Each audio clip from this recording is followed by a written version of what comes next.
God, hallelujah. Magandang gabi po sa bawat isa sa mga online. Welcome po sa Father's House Christian Center. At papasimula na sa gawa ng Panginoon. Habang tayo sa Diyos ay isang siglang awaiting natin ng Panginoon. Hallelujah. Praise the Lord God Almighty. Thank you, Jesus. Oh, thank you, Lord God. Awitin na natin ng Panginoon.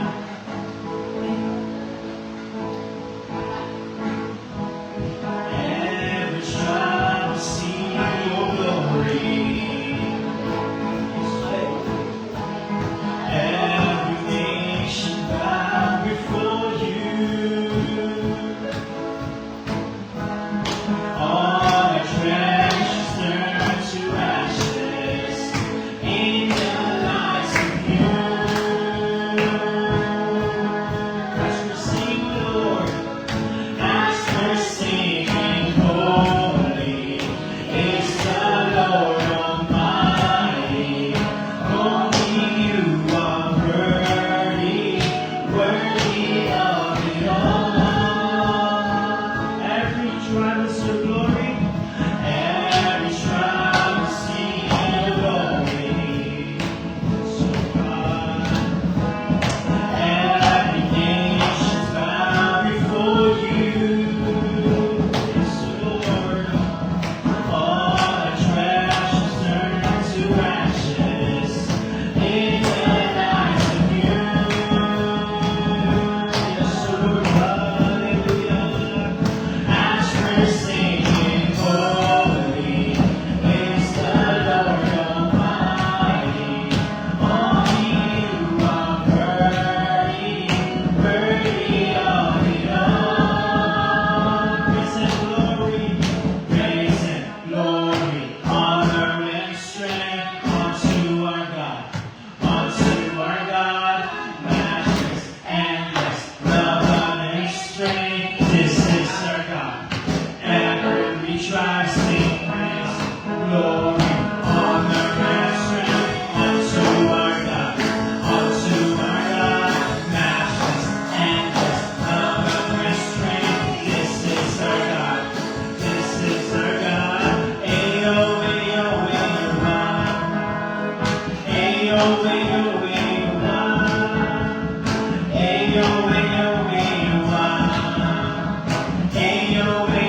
every tribe will see your glory.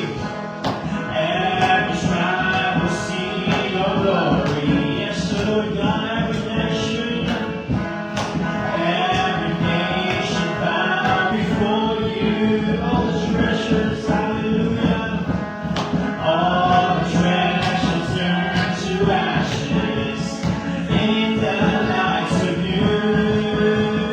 Yes, Lord God, we honor you, Lord. As we're singing, holy is the Lord Almighty. Only you are worthy, worthy of it all. Praise and glory, honor and strength unto our God, matchless, endless, love and restraint. This is our God. Every tribe sing praise and glory, honor and strength unto our God, matchless, endless, love and restraint. This is our God. Every tribe sing, ayo, ayo, ayo, ayo, ayo, ayo, yes, Lord. Ayo, ayo, ayo, there is no one like you, God. There is no one like you, God. Yes, Lord. There is no one like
give honor and strength in the name of our only Christ the Lord Jesus. Salamat, salamat.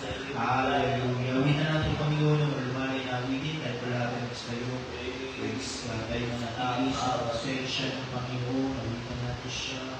Laabot ng Panginoon. Praise God. Hallelujah. Glory to Jesus. Salamat, Panginoon. Sa iyo, Diyos.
Things you've done before, bring the measure, you would do again. 'Cause there's no prison wall you can't break through, no mountains you can't move, all things are possible. There's no broken mountains, there's no broken body you can raise, no soul that you can't save. All things are possible. The darkest night, you can light it up. You can light it up. Oh God of revival, let hope arise. Death is overcome. You already won. Oh God of revival, we've seen what you can do. Oh God of wonders, your power has no end. Yes, Lord, hallelujah. The things you've done before, in greater measure, you will do again. There's no prison, 'cause there's no prison wall you can't break through, no mountains you can't move, all things are possible. Yes, Lord God, there's no broken body you can't raise, no soul that you can't save. All things are possible. The darkest night, you can light it up. You can light it up. Oh God of revival, let hope arise. Death is overcome. You already won. Oh God of revival, one more time. The darkest night, the darkest night, you can light it up. You can light it up. Oh God of revival, let hope arise. Death is overcome. You already won. Oh God of revival, God of revival.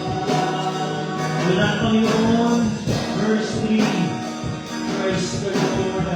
Glory to God. You rose in victory, and now you see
of revival, pour it out, pour it out. Every stronghold would crumble, I can chase it to ground.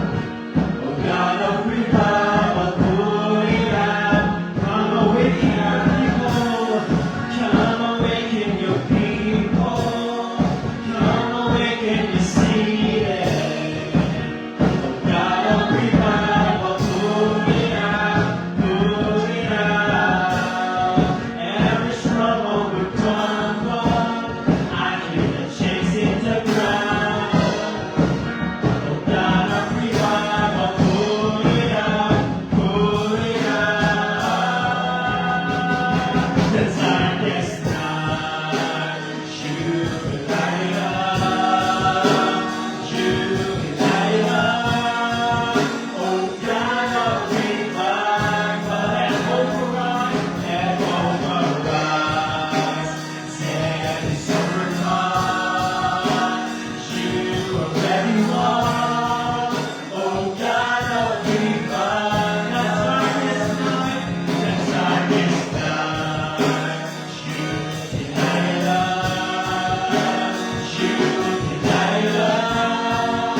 Oh God of revival, let hope arise. Set is overcome, only you already won. Oh God of revival, the darkest night, you can light up, you can light up. Oh God of revival, God of revival. Sa pagkakala natin, pumili ang Panginoon. Praise the Lord. Glory to God. Glory to Jesus. Salamat, salamat, Panginoon. Hallelujah. Hallelujah. Hallelujah. Purihin ang Diyos. Glory to God. Glory, glory. You are holy. Hallelujah. Para sa ating announcement at ating worship schedule, ito tayong panalangin araw-araw from Monday hanggang Sunday, 7 a.m. to 9 a.m. ng umaga. Ating Sunday School, 9 a.m. sa pagtuturo sa pag-aaral ng salita ng Panginoon, at may mga katanungan kayo tayo malo ng Sunday ng umaga. Pero may Sunday School para sa mga bata, at kabayan po sa mga announcement ng ating mga Sunday School teachers para sa mga bata. Sunday, ang morning worship natin, 10 a.m. Sunday TV worship, 6:30 p.m. at ang ating meeting service every Wednesday, 6:30 p.m. ng gabi. Panalangin natin ang ating bansa. Ating Pangulong President Ferdinand Bongbong Marcos Jr. Pagdali, mga government officials, dalangin natin mga namumuno sa bansang Pilipinas, sa mga ating mga senators, ating mga government officials, pag-pray natin ang karoon ng kaligtasan sa litan ng Panginoon sa loob ng gobyerno. Pag-pray din natin ating mga leaders international, Pastor Greg Mitchell, Pastor Jessica, Pastor Joe Campbell, sa ating ating national leader, Pastor Coy Isipina, sa ating mga regional leaders, Pastor Frank Ventura, Pastor Naro Butay, Pastor Ernie Herente, Pastor Charlie Bayas, Pastor Yel Sibel,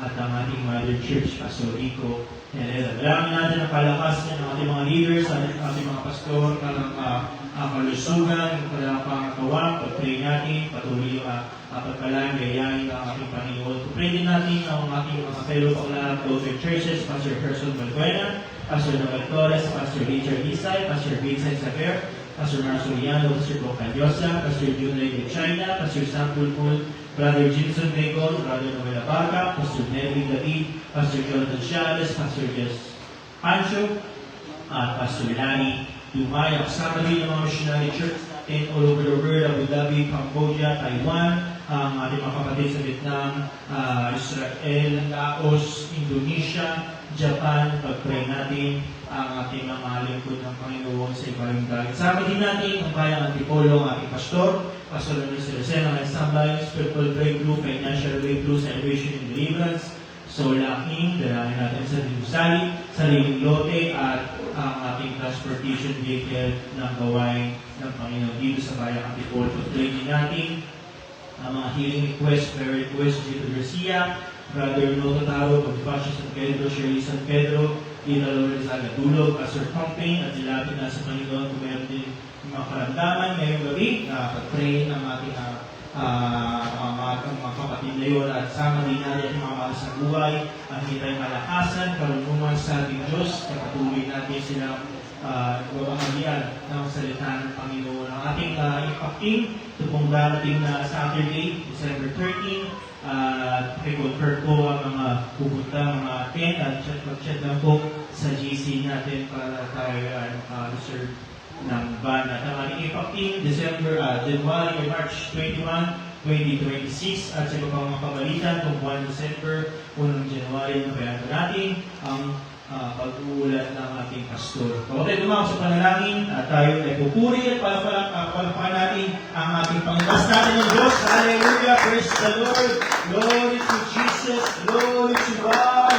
We give honor and praise to the Lord! Hallelujah! Hallelujah! Purihin ka, God! Creator of heaven and earth! Purihin ng Diyos! Hallelujah! Hallelujah! Mabanal mga kanila sila, nadalangin ang Panginoon yung magsama.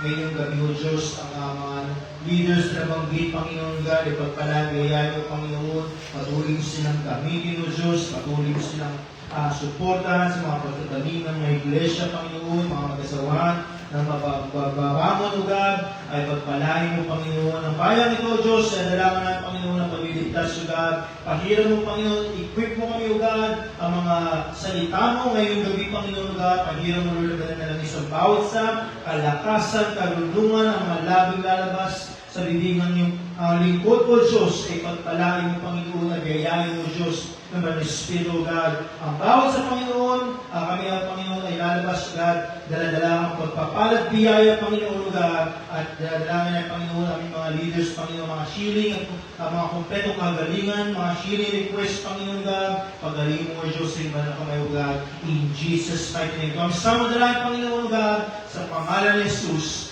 Amen. Hallelujah tayo magtanggap sa isa't isa. Bagay sa amin ng Panginoon. I want to deliver. Praise. Hallelujah. Lord God. Deliver. Praise the Lord. I deliver. I stop. I stop. Say that. I deliver. Praise the Lord. Deliver.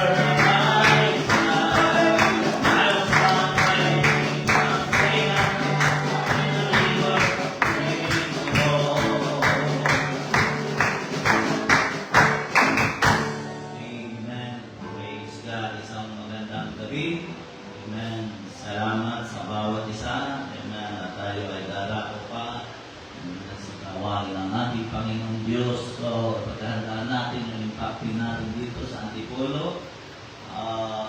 Dalangin din natin ang pangangailangan ng gawain ng ating Panginoong Diyos. Kailangan natin, sabi ko nga, malaki ang gawain ng bayan ng Antipolo. Kailangan talaga na nasasakyan. Kaya panalangin natin sa Panginoong Diyos na magkaroon na sarili sasakyan ang gawain ng ating Panginoong Diyos na para talaga sa church. Ipanalangin natin sa Panginoon dahil ang inaakala ko ay malaki ang magagawa at magagampanan. Amen. Na gawain ng ating Panginoong Diyos. At tulad na lang, tayo pupunta sa mga street preaching. Hindi kasi kagaya sa atin sa ibang bayan. Lalang-alin mo lang, nandun na. At saka pantay. Diba? Yung tatak. Dito sa akin kasi pag ganun ang daan sa akin, talaga, kailangan talaga ng pag minipit mo na yung wala na. Nakakaawa yung mga kwan. Lalo na mga kabataan, diba naman yung mga kabataan ay parating may pera. Kaya yung iba hindi nakakapunta. So yun ang isang dahilan no. Kaya kailangan natin talaga ng sasakyan. Ipadalangin natin sa Panginoon. Aking pong ipinapanalangin at katunayan nga magabi, alas 5 na ng madaling araw, gising pa ako. Hindi ako makatulog. Kaya ginawa ko, nanalangin lang sa Panginoon sa Lord, pagpalain mo ang gawain. Ay tumatanda na po ako. Kaya gusto ko ay makita ko na magdidire-diretso ang gawain mo kahit wala na ako. Amen. Panalangin natin sa Panginoon. Amen. Samahan niya ang kanyang gawain, pagpalain niya ang gawain ng ating Panginoon Diyos. Okay, so wala na akong nalimutan. Tulad ng ating parating ginagawa ay lumiligo ng pananalapi para sa gawain ng ating Panginoon Diyos. Praise God. Hallelujah. Minsan pa balikan natin yung sa Book of Acts. Sa chapter 2, ito yung sabi ng salita ng Panginoon. Balikan natin. Kasi yan yung simula ng yan yung unang pagtutok, yan yung pagtatayo ng gawain ng ating Panginoon Diyos. Yung sinabi ng Panginoon sa Matthew chapter 16, na ikaw ay Pedro at sa ibabaw ng batong ito ay itatayo kong aking iglesia. Naganap yun at na-establish yung gawain ng Panginoon ay yun ay makikita natin sa Book of Acts. Yun ang makikita natin. Masahe tuloy natin ano sabi rito. Okay.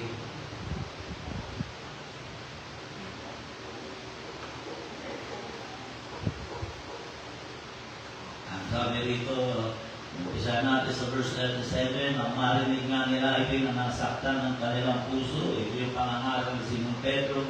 At sinabi kay Pedro at sa ibang mga apostol, mga kapatid, anong gagawin namin? Kapagkat nahipo sila sa pangangaral ni Simon Pedro. At sa verse 40, at sa iba pang maraming salita ay nagkatotoo siya at nangaral, si Pedro pa rin ito, ang tinutukoy dito, na sinasabi, magsiligtas kayo sa likong lahing ito. Mayroon nga nagsitanggap ng kanyang salita ay nangabautismoan at nangaparagdag sa kanila ng araw na iyaon ay may 10,000 kaluluwa. At sila'y nagsipanatiling matibay sa turo ng mga apostol, sa pagsasama-sama, sa pagpuputol-putol ng tinapay at sa mga pananalangin. At ang takot ay dumating sa bawat kaluluwa at ginagawa ang maraming kamamalaghan at tanda sa pamamagitan ng mga apostol. At ang lahat ng nagsisampalatay na nagkakatipon at lahat nilang pag-aari ay sa kalahatan. At ipinagbibili nila ang kanilang mga pag-aari at kayamanan, ipinamamahagi sa lahat ayon sa pangangailangan ng bawat isa. Ano napansin natin sa ating binasa? Bakit nila nagawa yun? Ang nakikita ko dito, simpleng bagay lang. Yung salitang nasa ilalim sila ng impluensya ng pagkilos ng Diyos. Yun ang nakikita ko ito. Kapag ang isang tao ay nasa impluensya ng kung sino man, for example, napakarami ngayon ang nangingibabaw sa panahon natin ngayon ay mga influensyadong tao. Diba? Tingnan nyo, may mga nagpapakamatay. Sumasali sa rally, handa silang pumutok ang ulo, maparangkol, dahil lang doon sa salitang influensyado. Nasa influensya sila ng mga taong pinakikinggan nila. Yun ang totoo doon. Kaya ginagawa nila dahil ando sila, na-influensyado sila nung ginagawa ng mga alagad ng mga apostol. At nakailalim sila sa influensya ng pagkilos ng ating Panginoon. Kaya ang sabi noon, ang kanilang ari-arian ay hindi itinuri nilang sarili, kundi para sa lahat. Kaya ang titles, kung ibibigyan ng pansin, ginagawa ito ng mga tao influensyado ng kaharian ng langit. Yung pagdaraos ng gano'n, ng mga rally-rally, may full na pera dyan. Sino ang sumusuporta doon? Yun ang tanong doon. Sino ang sumusuporta doon? Kung walang tao na nasa likod niyan, hindi yan maisasagawa. So, yun lang ang nais kong ipaabot sa inyo kung bakit natin ito ginagawa? Mas maigi na tayo ay maging ang kaibahan sa atin, may pangako ang ating Panginoon na kung ginawa natin ito, kung gagawin natin ito, at sabi ng Panginoon, subukin ninyo ako sa mga bagay na ito. At kung hindi bubuksan ko ang bintahan ng kalamitan at ibubuhos ko ang pagpapalang walang sapat na silid na kalalagyan. At hindi nakabula yun. Ito yung sabi rito. Malingan natin dito sa isa pang dito sa Acts chapter 4, verse 34, ang sabi rito, sapagkat walang sino man nasasalat sa kanila. Inuwin mo yun. Dahil sa ginawa nila yun, walang namulubi sa kanila. Walang nagdahok sa kanila. Yun ang kaibahan, yun ang sinasabi ko dito.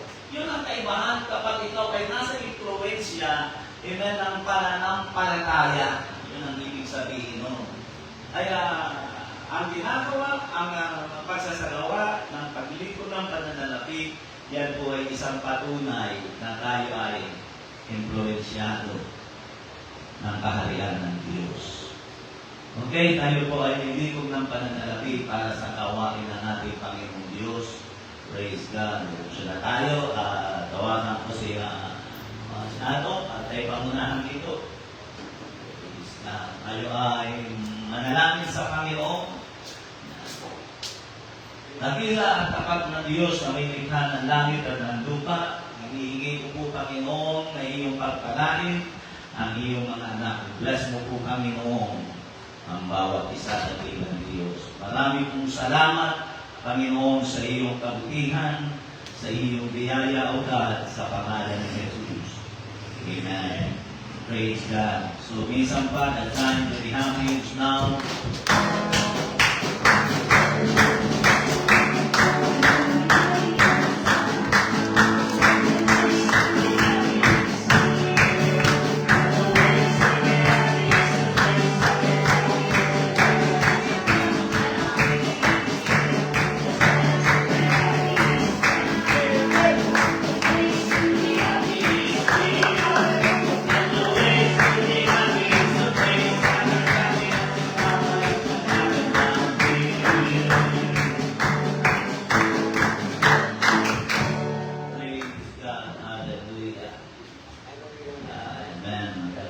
Minsan pa, salamat sa mga manunugtog, pagkalari kayo ng ating Panginoon Diyos.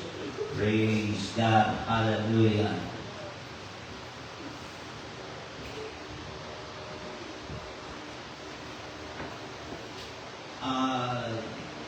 Sa ating panahon, kung napupunan nyo, karamihan ng tao ay pinagagalaw ng mga influencer. Sino nakakapunan? Ang lalakas. Yumayaman ang mga influencer sa panahon natin ngayon. Meron nga akong nakita sa ulit na nasabi nila ang pagtulong daw ni Ivana. Alam nyo, kilala nyo si Ivana. Sa kapwa ay kanyang pinagkakakitaan. Ito naman, kanya-kanya silang punin. May nagsasabi kasi, kung hindi naman pinagkakakitaan niya, labo kang gumagawin niya yan. May punto siya doon, wala namang masama kung yun ang ginagawa ng trabaho Bigayahin niya. Kaya niya. Kaya lang, kinakailangan malakas ang influensya mo sa tao. Ayan. So, sa panahon natin ngayon, ang church sa ating panahon ay ibang-iba na. Napakalayo na sa unang iglesia na itinayo ng Panginoon. Sa buong Acts natin binasa kanina. Ay ibang-iba na. Ang church ngayon ay ginagamit na para sa impluensya ng mga politiko. Yan ang naniniwala ko. Tingnan ninyo. Ginagamit na sila ng ginagamit ng church para sa impluensya sa politika. At yung impluensya na yun, pinagkakakitaan nila. ayaw lang aminin. Yan na, pero yun ang totoo nun. Amen. Kaya tingnan mo, sa isang pagtitipon ng isang nagpapakilalang iglesia ng ating Panginoon, doon nagsalita at naglabas ng baho ng kanilang pamilya. Sabi niya, alam ko na din, alam ko na, alam na ng buong pamilya na ikaw ay banga. Pero ito sa ano pa yun, ginagamit nila yun, influensya. So ano po niya ibig ko sabihin? At napupuna ko ang pag-upo sa pagkapangulo ay dapat natin maunawaan. Hindi po ito competition, pero ang nangyayari, ang pag-upo sa pagkapangulo ay nagiging competition ng mga kanya-kanyang paboritong politiko. Ang sambayanang Pilipino, tandaan natin may kanya-kanyang paboritong politiko. Nahahati sa ngayon sa tatlong grupo. Dilawan, Lenny, Marcos, Duterte. Puna-pupunan nyo. At ang upuan sa pagkapangulo ay lumalabas na parang competition ng mga kanya-kanyang paboritong politiko. Na kapag ikaw ay nakaupo ron at may nasilip silang hindi maganda sa iyong pamamalakad, ang sasabihin nila mag-resign ka. Subukan mo naman ang aking politiko. Ang aming idolong politiko. Napupunan ninyo? Kaya doon mo makikita kung ang tao lang ay hindi mapagmatya. Ang upuan ng pagka-presidente ay nagiging competition. Hindi na pinatatapos. Tama na sa iyo, 2 taon. Nasubukan ka na namin. Ito naman, paborito namin politiko, ang dapat namin subukan. Hindi po competition yun eh.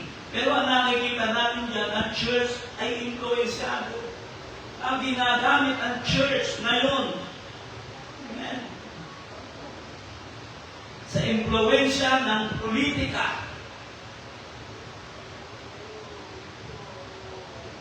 Kaya ang church ngayon, ang impluensya ay ginagamit ay sa paghatak ng mga tao para sa kanilang kapakanan.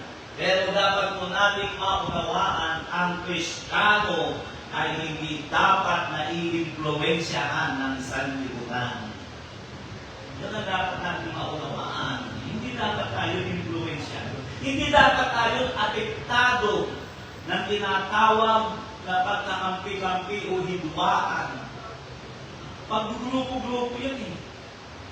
30, papatuhin ng isa, si Tutaki, yung sabi ng iman, totoo na, yun na nakalala eh. Isa naman sasabihin, si Bangag, kayong mga Bangag.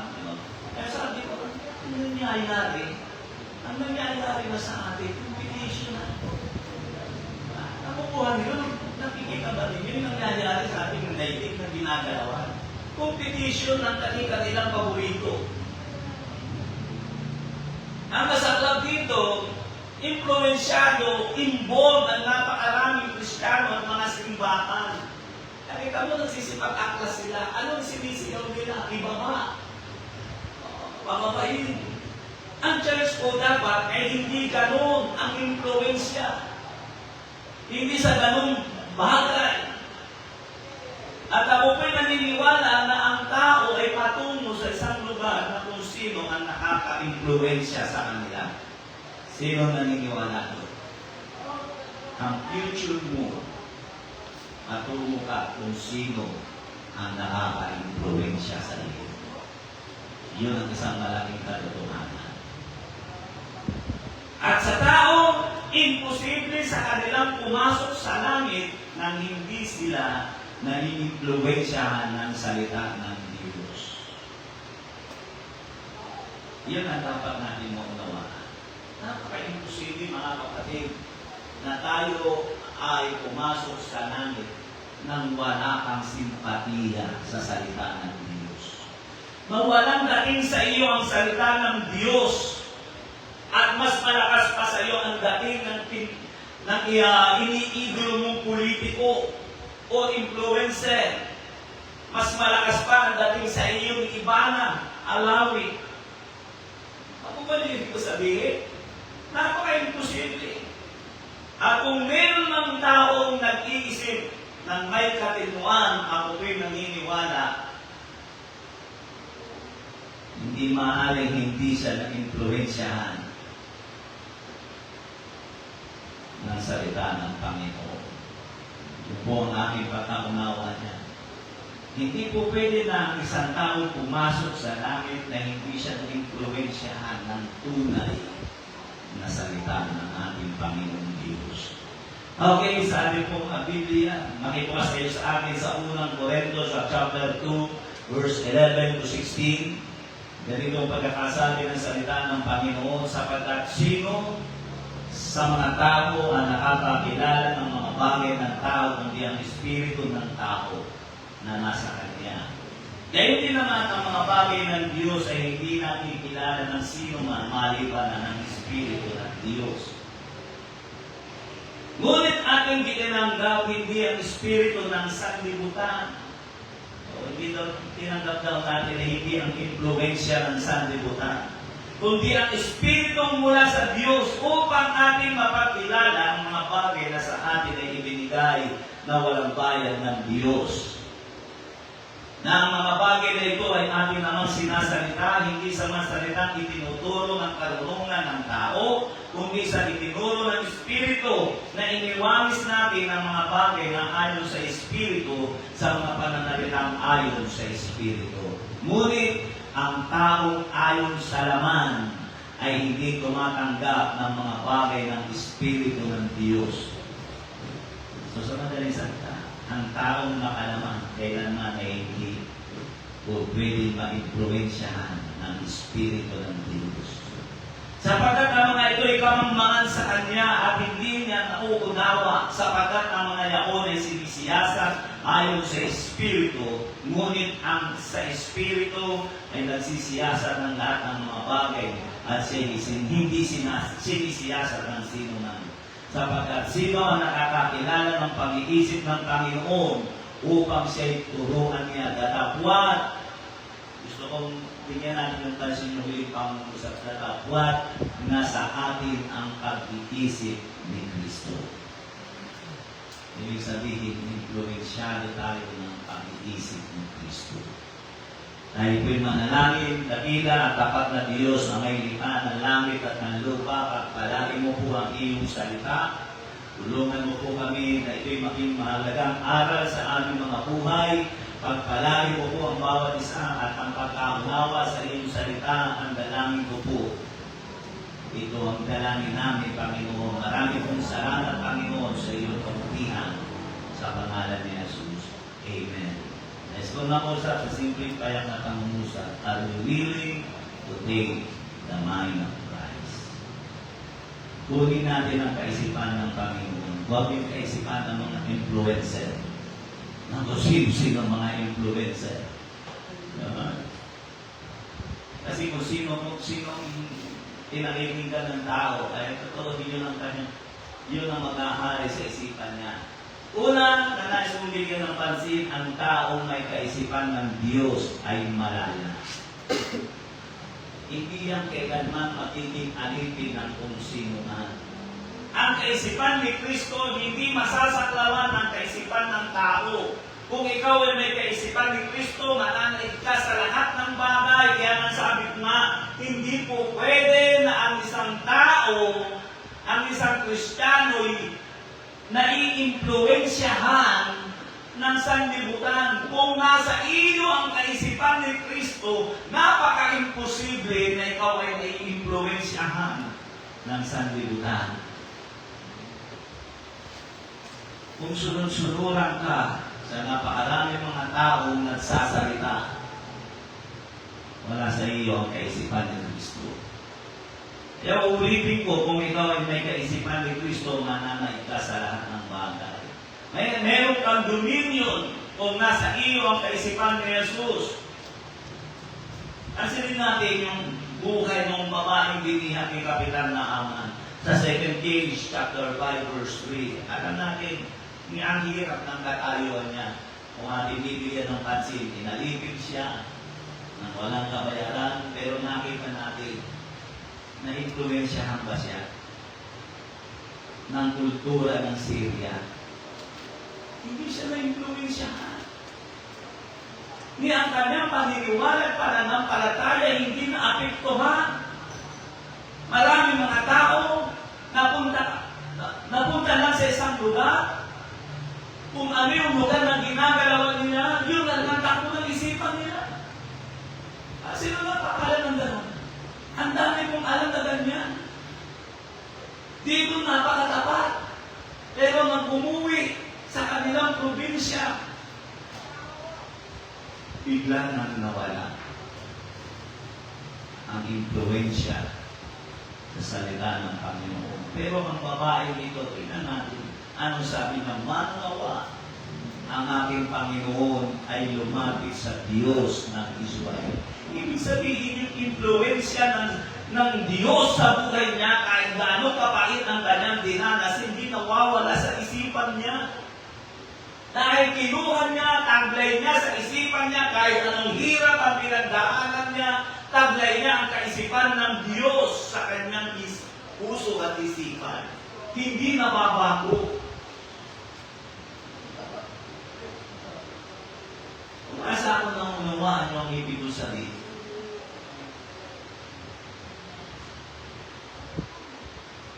Kaya na nung nakapunta ko na ibang bansa, dinadalaw kami doon ng mga napapakilala ng mga Kristiyano, hindi ko na sabihin kung ano fellowship, ay mga nurse yun. Kaya po sabi ko, sa amin ko dito, wala akong binata. Ano mo ang sagot? Nung babaeng leader ng kabataan ko sa church na yun, pero church sa ibang bansa, ang daming church sa ibang bansa, ano ang sagot niya?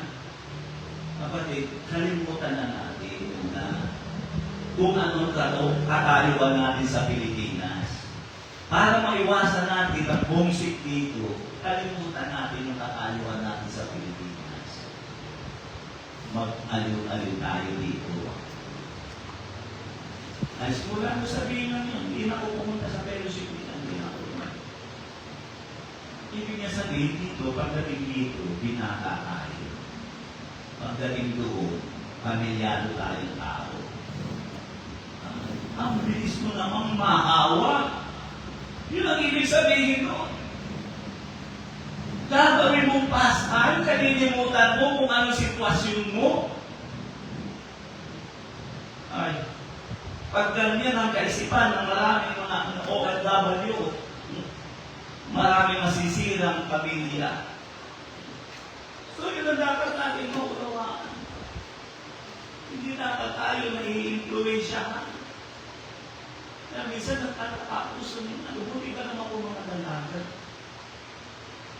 Buti ka naman kung mga dalaga. Ay, di mga anak mo.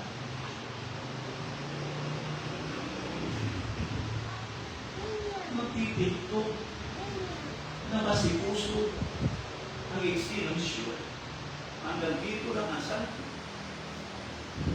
Kapag kung nagbibili, dancing na ako. Kailangan pa bang gawin mo? Pamilyado ka ng tao. Kaya sabi ko, ang tao talaga nawala sa Panginoon. Napakabilis na impluensyahan. Kailangan mo pa bang gawin mo? Ano yung pagkatanggal homesick? Sabi ko, napakadelikado talaga. Kaya ang dami ko, OFW, hindi ako dati. Ang dami ko nakita na OFW na kapag umuwi, bago umuwi sa kanila. Sa ibang bayan muna, bumaba. Hindi nyo makaintindihan doon dahil hindi kayo naging OFW. Kaya kung nasa inyo ang kaisipan ni Jesus, mananayo ka sa lahat. Kaya sabi ng aklat ng Amos chapter 23 verse 11, ang payo ng Panginoon ay nananayong matibay magpakailanman. Ang mga pag-iisip ng kanyang puso sa lahat ng salit-saling lahi. Kaya sinabi ni Pablo, huwag ninyong kunin ang kaisipan ng sanlibutan, bagkus mag-iba kayo ng pag-iisip. Ang kaisipan kasi ng sanlibutan, katulad ng sinabi ko, ang kaisipan ng sanlibutan ay pagkakabaha-bahagi. May kanya-kanya silang opinyon. Sa akin, mas maganda yung politiko ko. Sa amin, mas maganda yung manok ko. Kaya minsan kung isipin mo, may katwiran ng saksi. Kaya daw sila hindi bumuboto, yan daw ang politika ay gawaing makalaman. Kasi andyan daw ang pagkakabaha-bahagi. Ito to, sa totoo talaga. Pero hindi magkaisa ang Pilipino, parang ang alimanong kanyang ngat-ngatan hilahan. Nakikita ninyo. Sabi ni Pablo, huwag ninyong kunin ang kaisipan ng sanlibutan, bagkus mag-iba kayo ng pag-iisip, sapagkat kung kukunin nyo ang kaisipan ng sanlibutan, magiging alipin kayo. Romans chapter 12 verse 2, at huwag kayong magsiayon sa sanlibutan ito, kundi mag-iba kayo sa pamamagitan ng pagbabago ng inyong pag-iisip, upang mapatunayan ninyo kung alin ang mabuti at kaya-aya lubos na kalooban ng Diyos. Amen. Pangalawa, wala kang kaligtasan kung hindi mo kukunin ang kaisipan ng Kristo.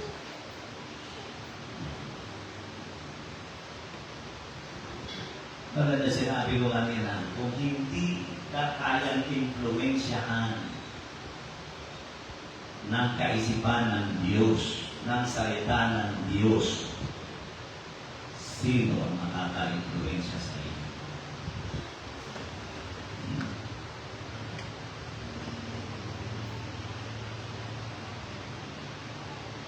Sa mga anak ko, pag nakikita ko yun, kasi mama, hindi, pinababayaan ko eh. Pagsinisip ka niya yung eh. Kasi kung mo na makikita kung sino nakaka-influensya sa iyo. Sa pananamit, sa ano, makikita talaga yun.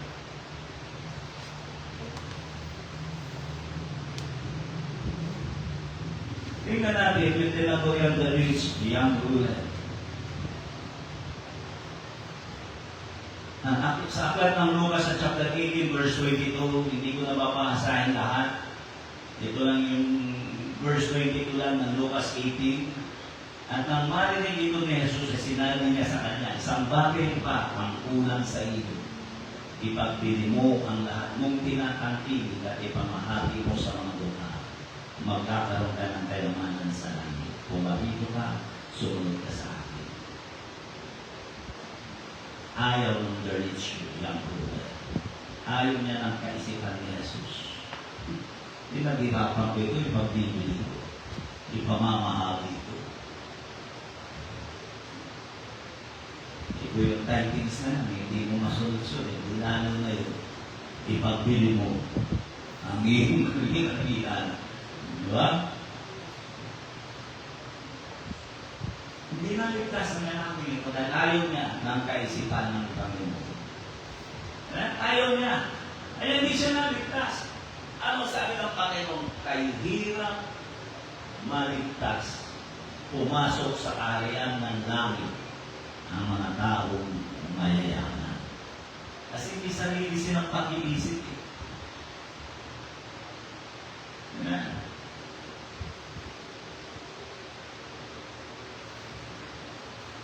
Tulad na yung sinabi ko kanina, Pastor Amaro, ganda ng trabaho.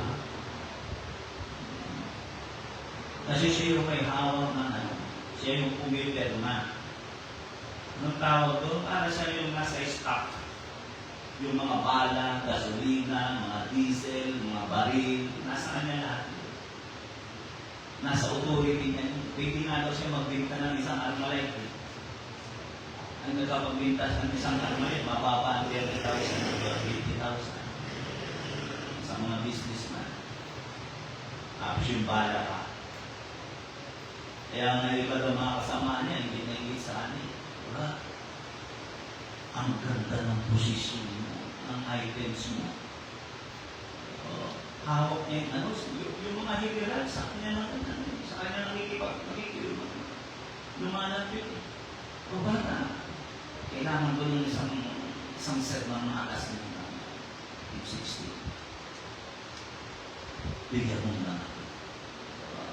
Kasi wala pa sa Panginoon. Hindi magawa niya. Hindi mo makakilala siya sa Panginoon. Hindi lang hinipitan niya, nag-resign siya. Dahil sabi nga ni Pastor, hindi ka nalago sa gawain ng Panginoon, sa ating Panginoon. Lagi ka ng walang balak. Mag-resign.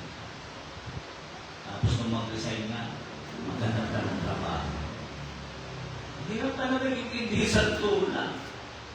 Kaya pag sinasabi ni Pastor, naaway sa konferensya, tawa na ng buong audience.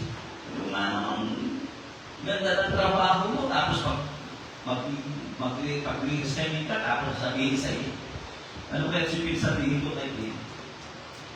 Brad, mag-resign ka sa trabaho. Eh, ano po Pastor na magiging ka? Magtinda ka ng tuyo.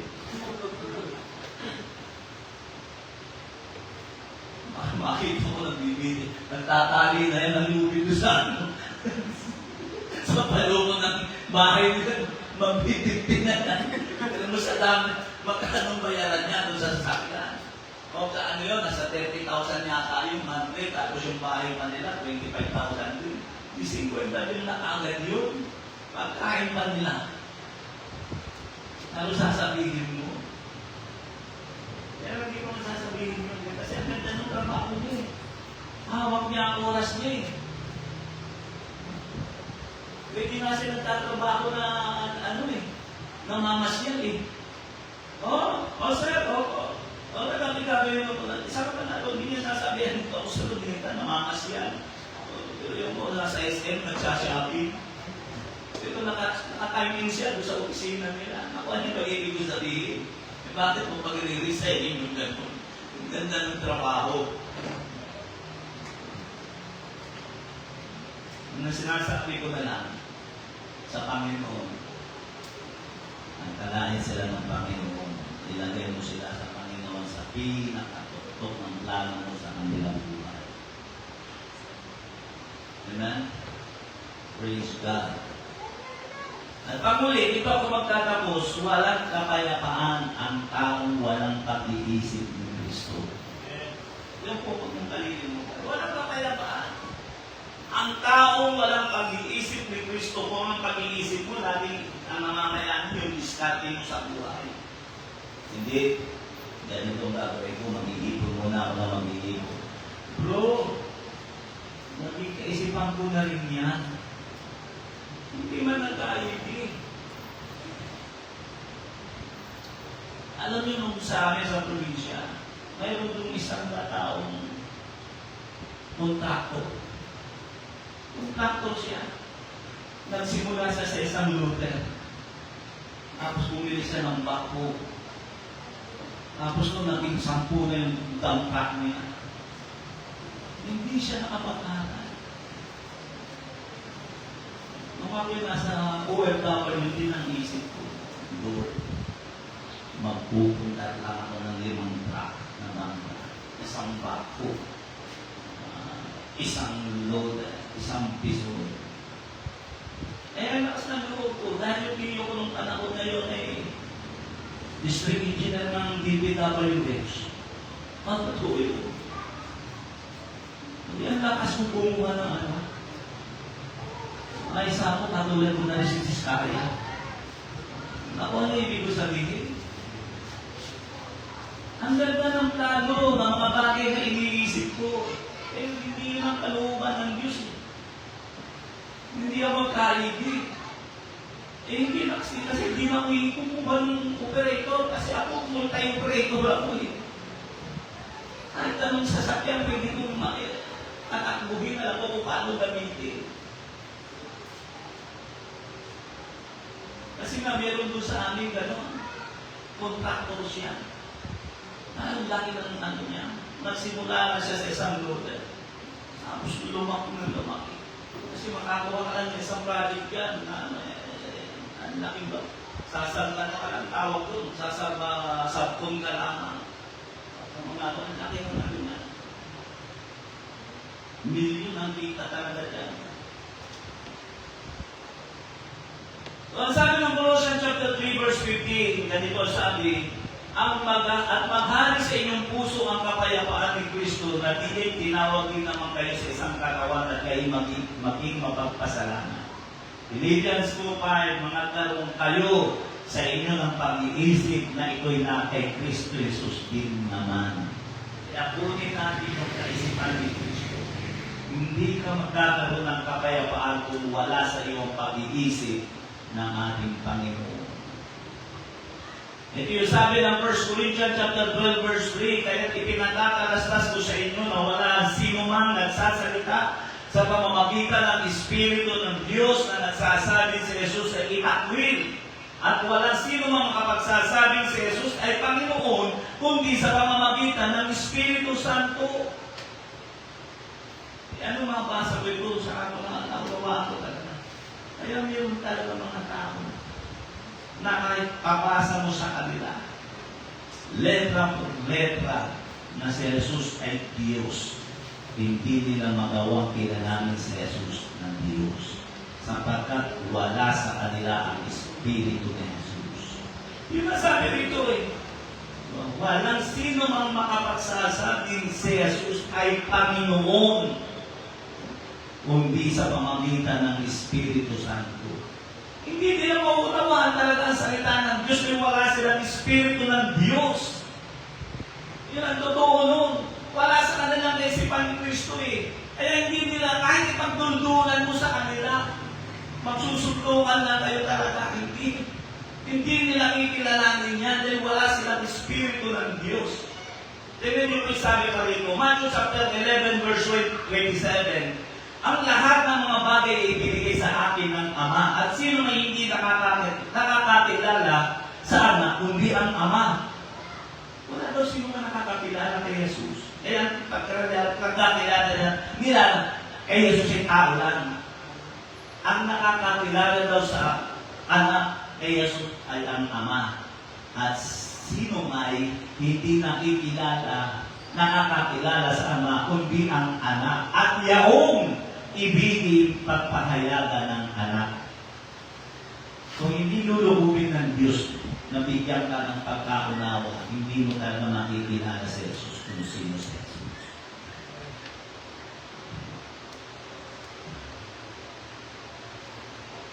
Binanggit pala ni Duterte yung salita na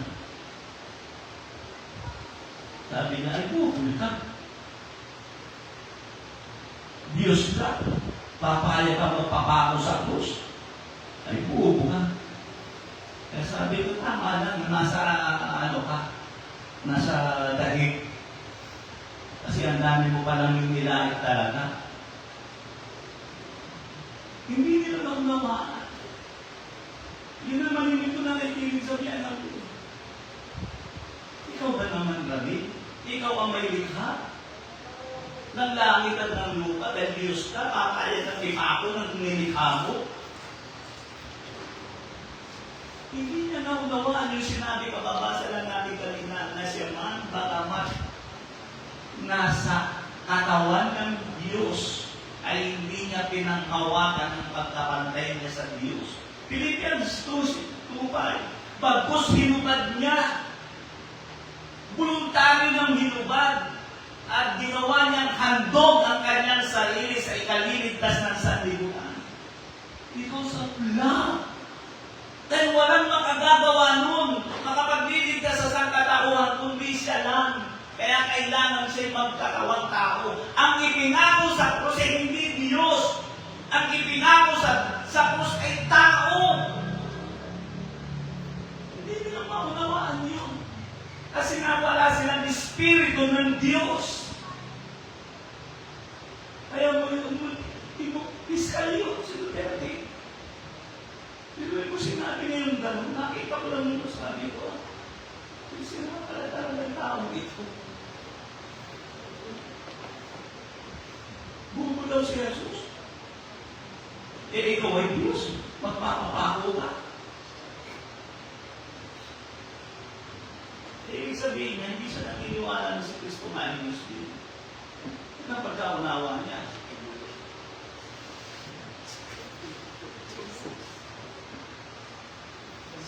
Basahin din natin yung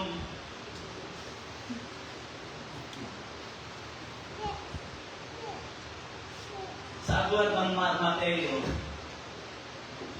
sa chapter 16, verse 17, ganito ang pagkakasabi, at sumagot si Jesus, at sa kanya'y sinabi, mapalad ka Simon Barjonas. Si Pedro yan. Sapagkat hindi ipinahayag sa iyo ito ng laman at ng dugo, kundi ng aking Ama na nasa langit. Bakit si Jesus nagsalita ng gano'n? Kasi tinanong ni Jesus, sino, ano ang pagkakilala sa akin ng tao? Nasabi ng iba, kasunod niya, ikaw po isa sa mga propeta. Ikaw po ay si Elias. Ikaw po ay si Juan Bautista. Sabihin naman ni Jesus, kayo, anong pagkakilala niyo sa akin? Ang bilis ni Simon Pedro. Ikaw ang anak ng Diyos na buhay. Sabi, mapalad ka Simon Barjonas, sapagkat hindi ipinahayag sa iyo ito ng laman at ng dugo, kundi ng aking Ama na nasa langit. Hindi nila makikilala sa Jesus kung sino talaga siya, kung sino, kung anong pinagmulan niya. Kasi wala sa kanila ang kaisipan ni Kristo, ni ang kaisipan ng Diyos. Yun ang bagay na dapat natin maunawaan. Sa oras na ito, tulad na ating sinabi, walang kapayapaan ang sino man, walang hindi nagtatagal ng kaisipan ng ating Panginoon. Uulitin ko, ang impluensya ay napakahalaga sa buhay ng tao. Gagalaw ka ayon sa impluensya na umiiral sa iyo. Yan ang dapat natin maunawaan. Kung may epekto sa iyo ang impluensya ng ating Panginoon, tandaan natin, saan natin makukuha ang kaisipan ng Diyos? Saan natin makukuha? Sa church. Sa impluensya ng church. Kaya ang totoo, ang church, ang impluensya ng church, panumbalikin ang tao sa sanlibutan, sa Panginoon. Inayo sa sanlibutan. Yan ang impluensya ng church. Pero nangyayari ngayon ng church. Ang impluensya ng church sa pagrarami. Kung mo parang yan sila ng ano? Natatawa lang ako sa kanila. Ay, sa amin eh, 4 na milyon nung maglaali kami. Sabi naman nung isa nung Katoliko, ay sa amin eh, 6 na milyon. Hindi pa sumama yung iba, dahil busy. Papakita naman nung batuhan sila papakita naman. Yan ba ang 6 na milyon? Samantalang kami kita mo ito, wala nga nung mga sasayatan ka kayo pag pinansan mo sa kapal ng tao. Sabi ko, simbahan nila, tinagamit nila sa ganun. Para hatakin, gamitin ang impluensya sa pagkakabaha-bahagi ng Pilipinas. Kung matalino tayo, alam nyo ang ibig ko ipaabot. Kailangan natin ng kaisipan ng Panginoon. Na tulad ng sinabi ko, hindi ka dapat na i-influensyahan ng sanlibutan. Iyaw natin ang ating mga ulo.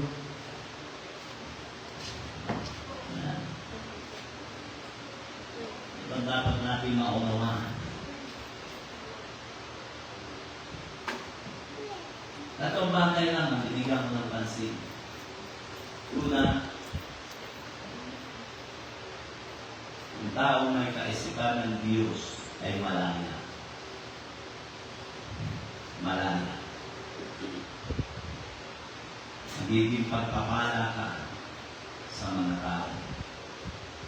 Pangalawa, ang kaligtasan ng tao ay nagsisimula sa impluensya ng kaisipan ni Kristo.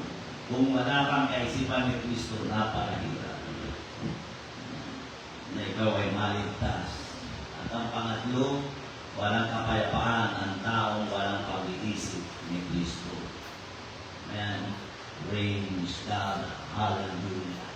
Kaya tayo, nagarian tayo ng kaisipan ni Kristo. Hindi tayo nababagabag, ano man ang mangyari. Dahil alam natin, lagay natin ang kaisipan ng Panginoon. Alam natin ang ating patutunguhan. Dahil tayo nasa ilalim ng impluensya ng anak ng Diyos. Praise the name of Jesus. Hallelujah. Awitan natin ang Panginoon dahil natin lumayo.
Nagbabakasakali ako na meron nakatune in sa online.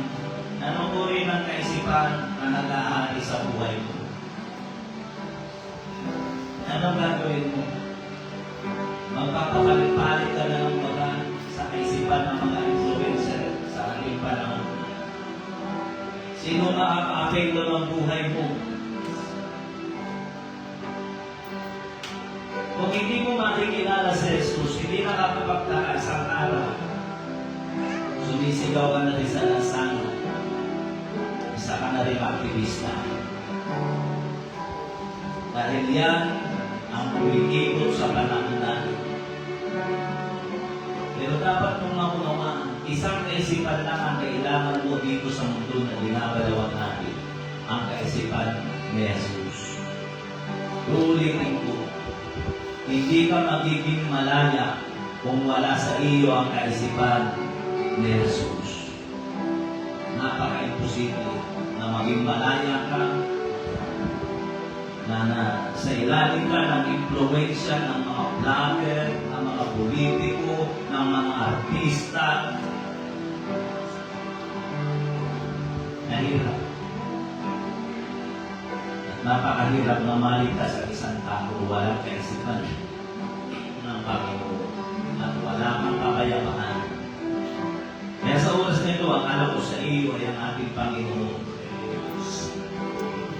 Kung mahihintulutan mo lang na magkaroon ng impluensya ang Panginoon sa iyong buhay, doon mo makikita totoo ang aking sinasabi.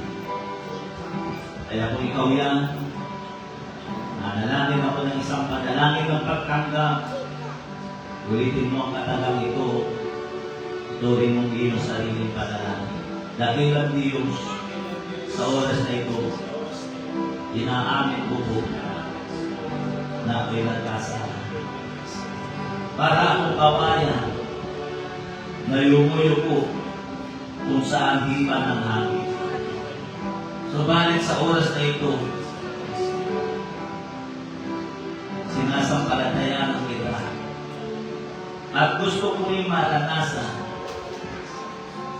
ang buhay na nasa impluensya ng iyong kaisipan. Kaya sa oras nito, nagpasya ako, natanggapin ka bilang aking Panginoon, tagapagligtas ng aking buhay. Dahil nga rito, binubuksan ang puso ko, inaanyayahan kitang pumasok, maghari sa aking buhay. sa pinakasentro ng buhay ko.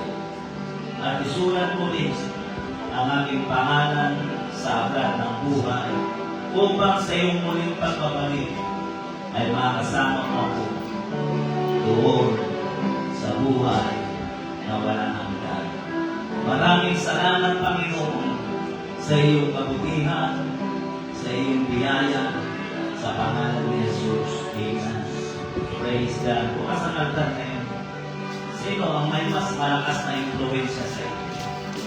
Ikaw ang nakakakinan ng iyong sarili.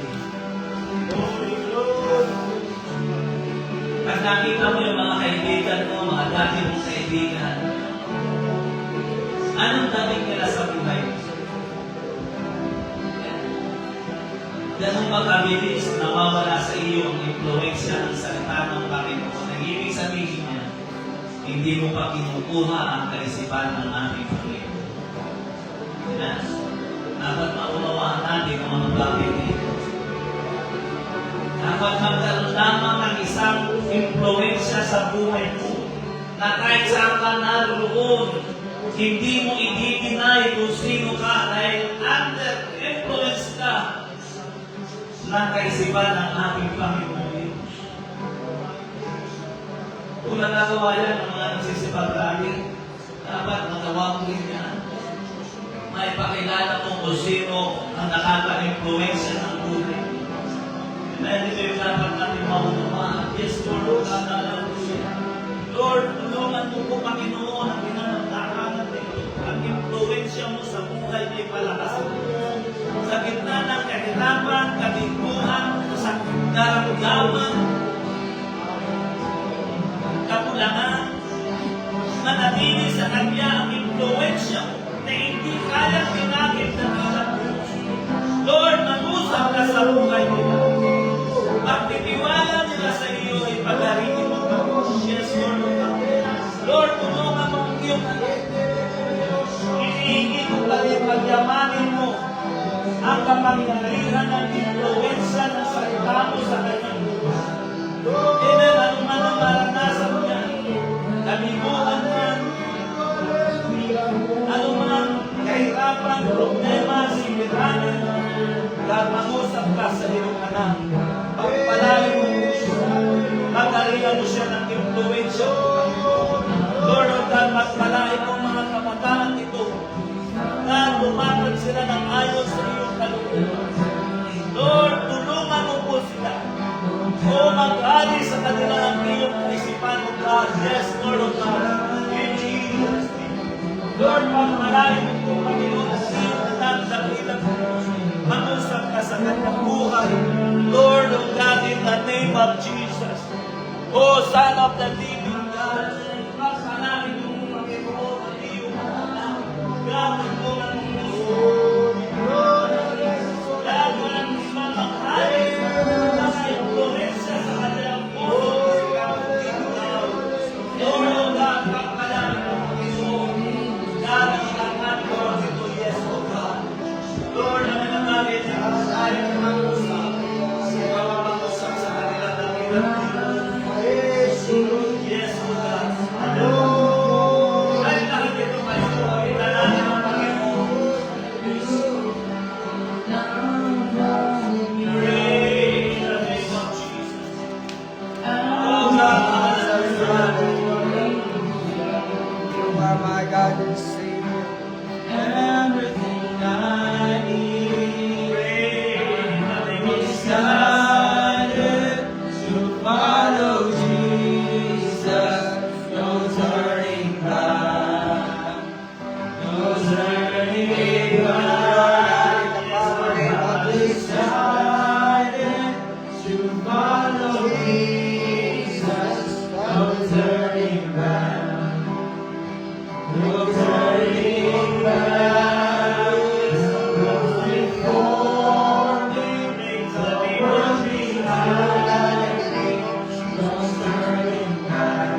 ito mga kapatid, napaka-imposible na ang isang tao ay pumasok sa kaharian ng Diyos. Hindi na minsan hindi siya na-influensyahan ng salita ng Panginoon. Amen. God bless you po sa inyong lahat. Pagpalain kayo ng ating Panginoon Diyos na makapagal. Amen. Praise God. Hallelujah. Dismiss na po tayo at pagpalain kayo ng ating Panginoon Diyos.